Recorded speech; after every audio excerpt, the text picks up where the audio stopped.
Bienvenue sur mon podcast Au rythme des planètes. Je vais parler ici du serpent de Boeing qui s'étend du 29 janvier 2025 au 17 février 2026. Les prévisions mondiales que je partage avec vous sont le résultat d'une étude qui s'appuie sur les deux astrologies, chinoise et occidentale. Je vais très peu utiliser le jargon astrologique. En revanche, les dates indiquées correspondent aux années du serpent et les événements afférents sont vérifiables. En 2025, il sera question de liberté d'expression, de récession, de retour aux valeurs de la famille, d'influx médias, de géopolitique, de politique, d'enquête, de temps qui s'accélère et même du monde des morts. Tout d'abord, le calendrier chinois est calé sur un cycle lunisolaire. Le nouvel an commence avec une nouvelle lune en Verseau et ça, c'est une constante. Mais comme une nouvelle lune ne tombe pas à date fixe, le nouvel an change de date chaque année. On le situe néanmoins entre le 21 janvier et le 19 février. S'il était encore possible jusqu'en 2023 de contrôler l'information et de tenir au secret des affaires peu glorieuses, voire scandaleuses, l'année du dragon 2024 a ouvert une brèche. Les histoires qui étaient jusqu'ici gardées dans les souterrains du pouvoir vont continuer de remonter à la surface durant l'année du serpent. Et c'est plutôt une bonne nouvelle pour celles et ceux qui défendent les droits à l'expression et à l'information. Il faut dire que le vent de liberté qui avait fait les beaux jours de la toile a fini par être quelque peu entravé. Certains sujets ne sont pas abordés afin d'éviter la censure ou le retrait pur et simple de la chaîne. Les limites qui avaient été posées pour lutter contre les dérives et les haters ont fini par s'étendre aux sujets qui prêtent à discussion, les repoussant sur le dark web avec les comptes des plus déviants. À l'heure où l'information peut circuler en temps réel, ce qui n'est pas maîtrisé est perçu comme une menace. Et tous les domaines sont concernés. Les réseaux sont surveillés de près et lorsqu'une plateforme populaire appartient à un pays étranger, l'enjeu devient national.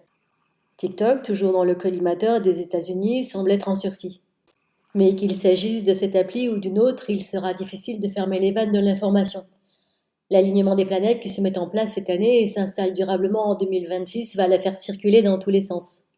Le traitement de l'information ne sera bientôt plus l'apanage de grands groupes médias qui cherchent à la contrôler. Une nouvelle génération de journalistes indépendants a déjà fait son apparition dès 2020 à la faveur de la crise sanitaire. Ils sont en quête de vérité, organisent des débats, analysent les événements sociopolitiques avec brio, sur YouTube, Twitch, Spotify, Apple Podcasts, pour ne citer que les plus connus. Mais attention, ces plateformes doivent se renouveler sans cesse et suivre la tendance, car la relève est déjà là pour les réseaux qui montrent des signes de vieillissement. Arrivera-t-on à éviter les fake news et les haters? Non, bien sûr. En revanche, l'heure est au débat, quels que soient les sujets. Et au vu des scandales passés et à venir dans les domaines de la politique, de la finance, de l'industrie pharmaceutique, sans oublier les affaires pédocriminelles, il va y avoir de quoi déloger la poussière sous les tapis. Côté économie, lorsqu'on fête l'année du serpent, la situation économique est souvent en récession, où les pays sont sur le point de basculer dans une crise monétaire. En 2013, c'est la crise de la dette en Europe. En 2001, le crash boursier fait suite à la faillite d'Enron. 1989 marque le début de la récession. 1977 subit encore les effets déflationnistes du premier choc pétrolier. Et si on remonte encore plus loin dans le temps, on va trouver la crise boursière de 1929. 1929, 1977, 1989, 2013, toutes sont des années du serpent. Dans mon article publié à l'été 2024 dans le Bulletin des astrologues, j'avais écrit « En 2025, on peut s'attendre au mieux à une politique d'austérité effective dès la rentrée 2024, le pire étant déjà annoncé depuis longtemps par des économistes comme Olivier Delamarche ou Marc Toiti. À la fin juin 2024, ce dernier alertait ses auditeurs sur sa chaîne Marc Toiti TV que la dette publique française avait atteint un nouveau record historique, plus de 3 159 milliards d'euros. Si la machine a tendance à s'emballer avec le flamboyant et dispendieux dragon, le serpent demande des comptes. Force est de constater que la conjoncture économique est cycliquement défaillante. Quand vient l'heure du serpent, le temps est à la réflexion profonde et aux décisions stratégiques afin de retrouver un certain équilibre. Et ça tombe bien parce qu'on aura besoin de solutions pour passer la crise. La baisse de l'activité touche tous les secteurs. Et pour y faire face à l'avenir, les personnes ou les entreprises pourraient se regrouper, unir leurs compétences afin d'éviter la cessation d'activité. Les commerces en difficulté seront amenés à se diversifier ou à développer leurs affaires en ligne. Certaines enseignes jouent sur l'ancienneté perçue comme un gage de confiance. Elles affichent sur leur façade maisons fondées en telle année. Ces commerces-là profiteront d'un retour aux valeurs traditionnelles soutenu par le transit de Jupiter en Cancer jusqu'en juillet 2026, ce qui leur permettra de garder leur clientèle plutôt aisée et fidèle. Les autres vont devoir mettre en avant la nouveauté très présente, nouvelles marques, nouveaux produits, nouvelles technologies. Pendant un temps, une fenêtre va s'ouvrir sur le futur surtout entre avril et la fin août. Les restaurateurs pourraient bénéficier du transit gourmand de Jupiter en Cancer, à cheval sur 2025 et 2026, car c'est une énergie qui incitera les amoureux de la bonne table à se faire plaisir. Mais à l'avenir, deux tendances se dessinent pour les métiers de bouche. Soit être original, voire extravagant, soit se positionner dans le secteur de la fast-food. Les food trucks, par exemple, devraient se multiplier car ils vont à la rencontre des clients. Comme dans les années 80-90, nous consacrerons moins de temps à table. Les repas seront consommés sur le pouce, vite réchauffés, vite avalés. Les plats déshydratés comme les soupes, les boissons, les nouilles qui connaissent déjà un franc succès vont s'installer durablement dans la vie quotidienne car ces repas lyophilisés conviennent tout à fait au mode de vie nomade qui va aller en s'accroissant. Plus généralement, les secteurs qui ne connaîtront pas la crise en 2025 et dans les prochaines années sont les créateurs de contenu, vidéo et audio, la sphère ludique avec les jeux de société et les jeux vidéo, les herboristes, les humoristes pour apporter de la légèreté et un contre-pouvoir verbal aux instances dirigeantes qui auraient pris la grosse tête, les compagnies de fret pour faire circuler les marchandises toujours plus nombreuses, les conducteurs de poids lourds, les compagnies de VTC qui sont en train de démocratiser les trajets urbains quotidiens, les activités liées au recyclage, à la seconde main et au tri des déchets. Le commerce lié à la mort sera également un thème abordé en 2025. Sans sombrer dans la noirceur comme le fait avec brio la série Squid Game, les entreprises spécialisées dans les cérémonies funéraires pour les humains ou les animaux domestiques vont connaître une phase de développement. Je parlerai un peu plus tard des possibilités que les familles ont désormais de parler avec leurs chers disparus via une simple application. Et puisqu'on parle d'application, les nouvelles technologies et l'IA vont continuer de faciliter le travail et le quotidien des citoyens qui peuvent se permettre de les utiliser. À noter que le paiement via son smartphone se généralise. Avec ces nouvelles habitudes, l'argent n'est plus qu'une ligne de chiffres qui passe d'un écran à l'autre. Par conséquent, la crypto-monnaie qui ne séduisait que les plus téméraires devrait bientôt s'imposer. Un autre secteur est en pleine mutation, les transports. De nouvelles lignes toujours plus rapides rapprocheront les villes entre elles et les pays. Les premiers véhicules électriques, empruntant des voies aériennes, des hybrides entre drones et hélicoptères, séduiront d'abord une clientèle aisée, avant d'être accessibles à tous. Et je précise ici que l'électricité et le vent sont des sources d'énergie naturelle inépuisables et gratuites, et ces sources d'énergie deviendront les piliers du futur. Les sciences physiques, chimiques, mathématiques et astronomiques seront à l'honneur en 2025 et à l'avenir. Plus généralement, l'enseignement et les connaissances vont faire partie des grands enjeux. L'IA, par exemple, est la somme des connaissances contenues sur le web, en plus d'être un supercalculateur. Bien utilisé, c'est un outil formidable. Pourtant, l'IA est agitée comme une menace et on la voit déjà remplacer l'homme ou la servir, car elle évolue. Mais l'homme aussi progresse très vite. On oublie que toutes les connaissances du web sont actuellement accessibles à tous et que chacun peut apporter un savoir ou un savoir-faire. Les individus qui aiment apprendre n'ont jamais été aussi bien servis et, spoiler alert, ils vont être de plus en plus nombreux. Les années à venir vont être tournées vers l'évolution du cerveau et de l'intelligence humaine, parallèlement au développement des IA. Les joutes verbales auront autant de succès qu'un combat de MMA. Autre spoiler alert, les podcasts prendront le pas sur les vidéos. Bon, j'ai un peu avancé dans le temps et les prochaines réjouissances. Mais en attendant, pour faire face à une éventuelle morosité ambiante, l'entraide jouera un rôle crucial. Beaucoup s'investiront dans les associations caritatives. Les influenceurs, les personnalités du showbiz se glisseront dans le rôle du bon samaritain pour soigner leur image. Mais attention, certaines associations établies de longue date pourraient encore faire l'objet de graves accusations comme des agressions sur autrui ou des détournements de fonds. Sinon, en période de crise, rien ne vaut la famille et le retour aux valeurs sûres. En 2025, on pourrait être un brin nostalgique, surtout après la première quinzaine de juin. On pourrait entendre le «Ah, c'était mieux avant», et pour jouer sur la corde sensible, les institutions ne manqueront certainement pas de mettre en avant l'importance de la famille et de la patrie, ou la nécessité de repeupler le pays et de s'investir pour lui. Dans ce contexte, il est possible qu'on nous ressorte la citation du président Kennedy « Ne vous demandez pas ce que votre pays peut faire pour vous, demandez-vous ce que vous pouvez faire pour votre pays ».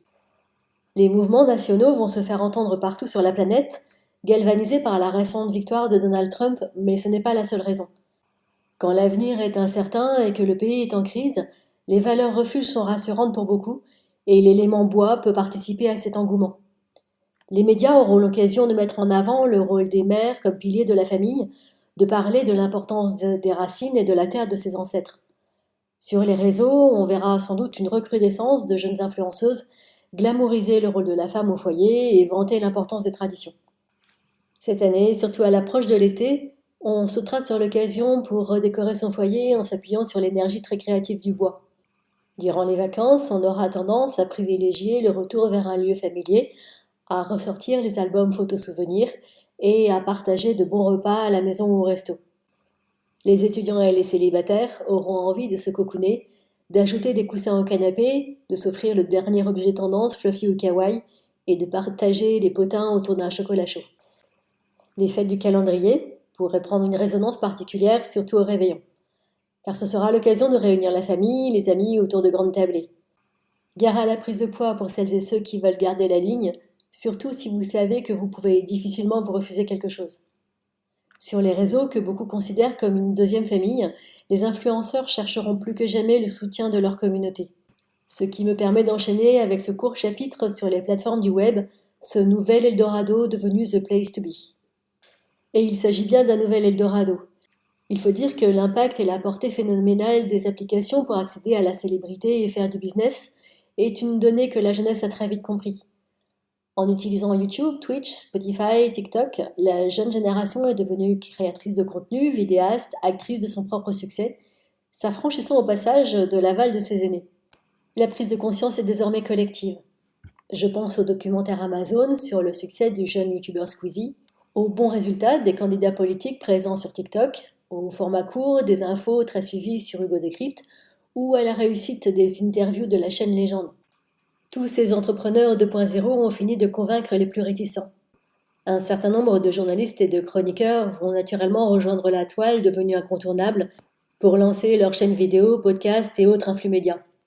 Tout le monde peut être célèbre aujourd'hui, air du verso oblige. Et cette année, chacun va chercher son quart d'heure de gloire ou tenter d'accroître son nombre d'abonnés. Il faut dire que la notoriété est une donnée recherchée et appréciée durant l'année du serpent. Les plus connus seront bien évidemment les plus sollicités. Le nouveau monde, sous-entendu le nouvel Eldorado accessible à tous, n'est pas sans danger. De nombreux mineurs sont victimes de harceleurs ou la proie de pervers et de pédocriminels rencontrés sur des applications réservées à la jeunesse.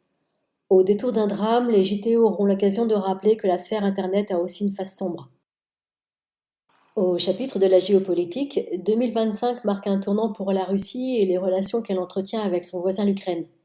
Il se trouve que les événements importants dans l'histoire sociale de la Russie correspondent à un alignement planétaire qui tombe certaines années du serpent. Il s'agit de 1917, de 1953 et de 1989. 1917 a entraîné la fin du régime tsariste et la révolution bolchevique. 1953 a conduit à la fin de la période stalinienne et 1989 a marqué la chute du mur de Berlin, l'éclatement de l'URSS et la fin de la guerre froide. Cet alignement est en train de se reproduire. On peut par conséquent s'attendre à un tournant majeur pour la Russie dès cette année et effectif en 2026.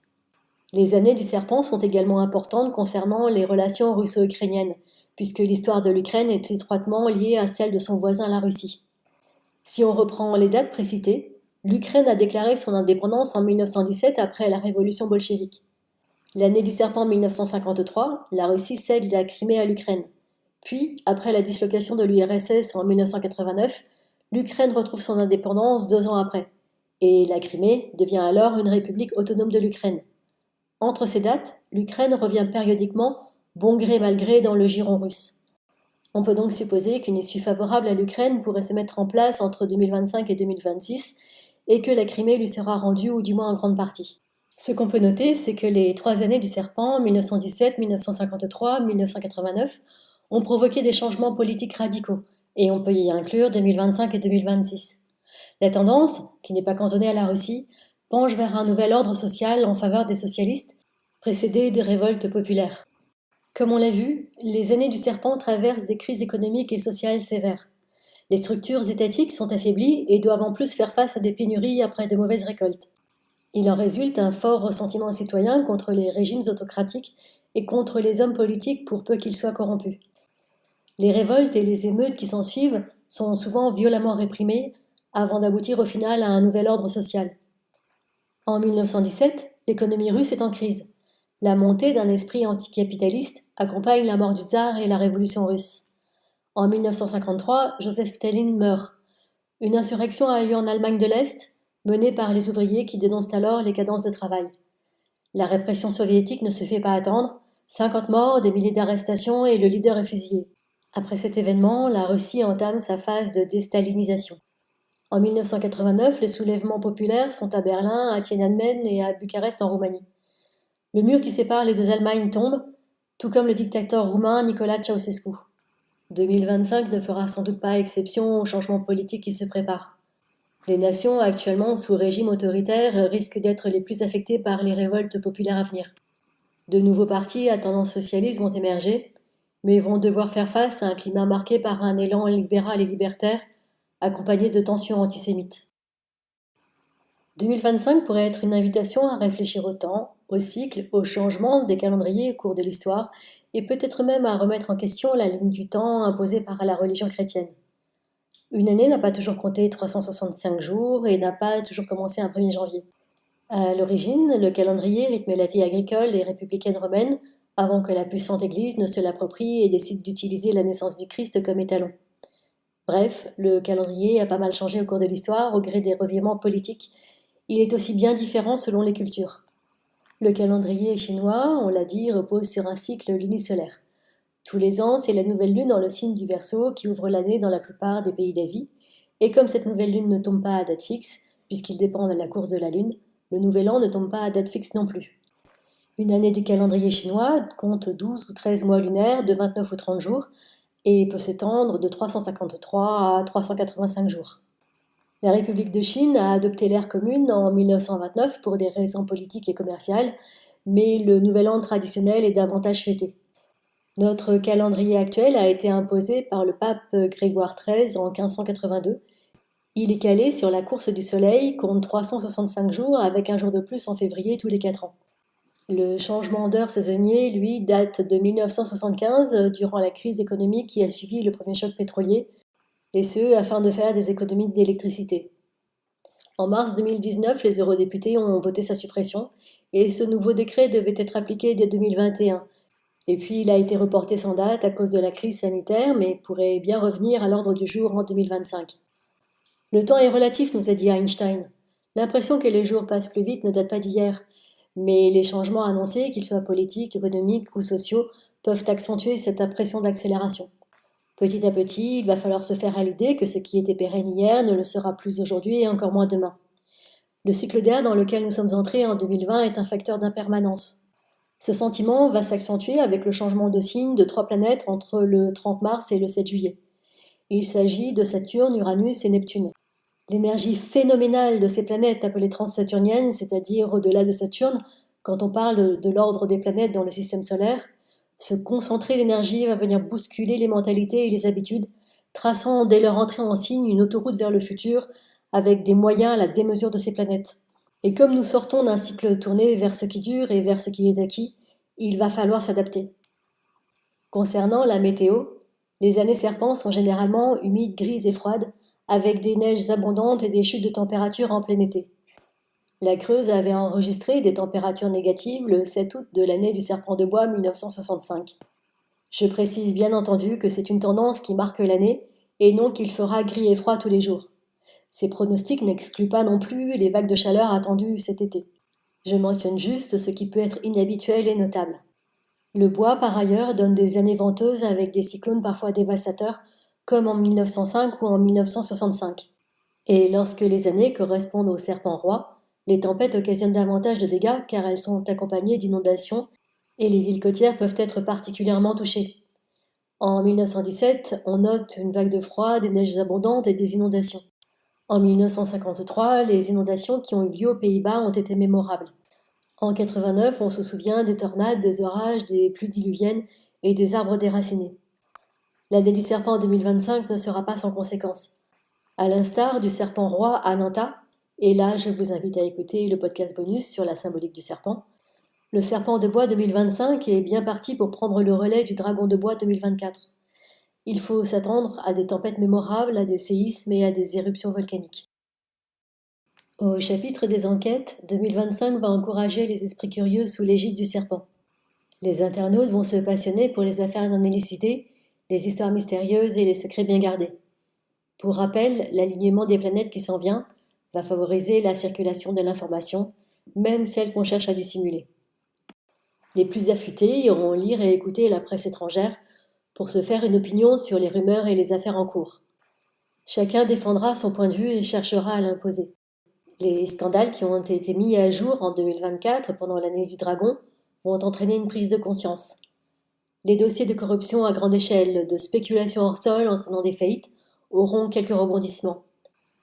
L'un des dossiers les plus compromettants étant sans doute celui sur la pédocriminalité, maintes fois dénoncé par le journaliste Karl Zero, car il prend racine loin dans le temps et touche notamment la sphère des hommes politiques et celle des notables.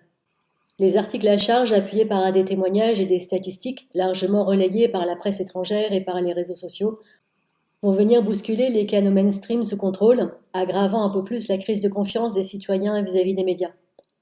L'industrie pharmaceutique devrait également être inquiétée et remise en question, pas seulement par une poignée d'individus qui dénoncent la mise en danger d'autrui depuis l'épisode du Mediator ou de l'Oxycontin. Les investigations devraient se poursuivre sur le sérum anti-Covid. Et d'ailleurs, l'État du Kansas avait lancé une poursuite en justice contre Pfizer dès le mois de juin 2024, la première étape d'une longue série. Je terminerai ce podcast par les sujets de la mort et de la transformation, car ils vont être assez présents durant l'année du serpent. Il peut s'agir au sens figuré de la mort économique des petits commerces, ou du moins de leur passage au numérique imposé pour ne pas disparaître. Il peut s'agir de la chute et de la mort sociale de certains empires médiatiques, pharmaceutiques et même associatifs, pris dans la tourmente d'un scandale.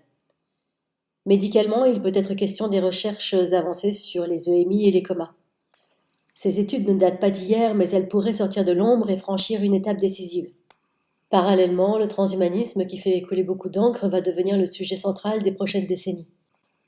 L'intérêt du public pour améliorer les performances du corps et retarder le vieillissement va pousser toujours plus loin les recherches jusqu'aux limites de l'éthique et de la morale. Pour le moment, tout est bon pour défier la mort. En France, l'aide médicale à mourir, une question de choix et de dignité pour beaucoup, pourrait être entérinée.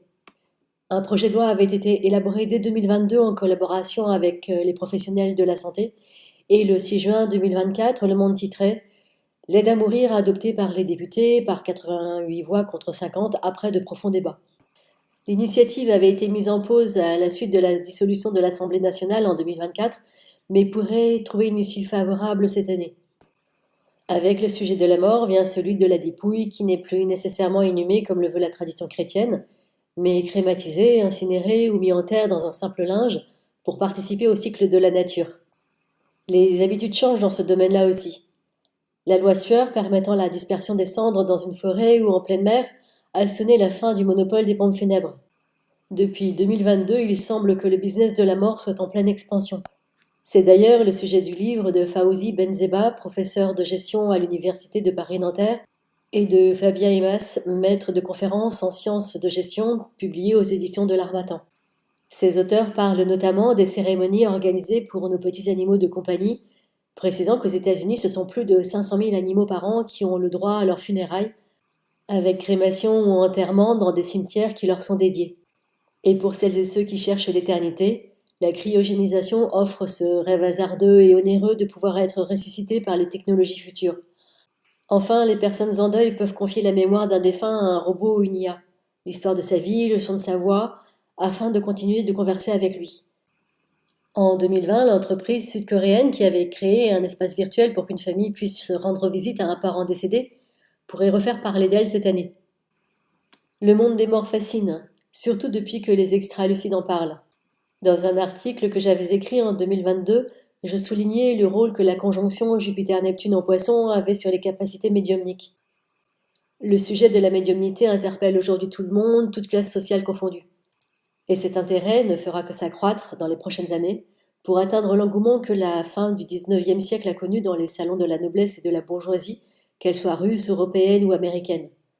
Des études sur la réincarnation, des expérimentations sur la communication avec les défunts se multiplieront en présence de scientifiques, de journalistes et bien sûr d'un parterre de sceptiques. Pour conclure, on pourrait dire que le Serpent de bois 2025 se prépare à changer une partie du monde, avec une continuité attendue en 2026 menée par le cheval de feu.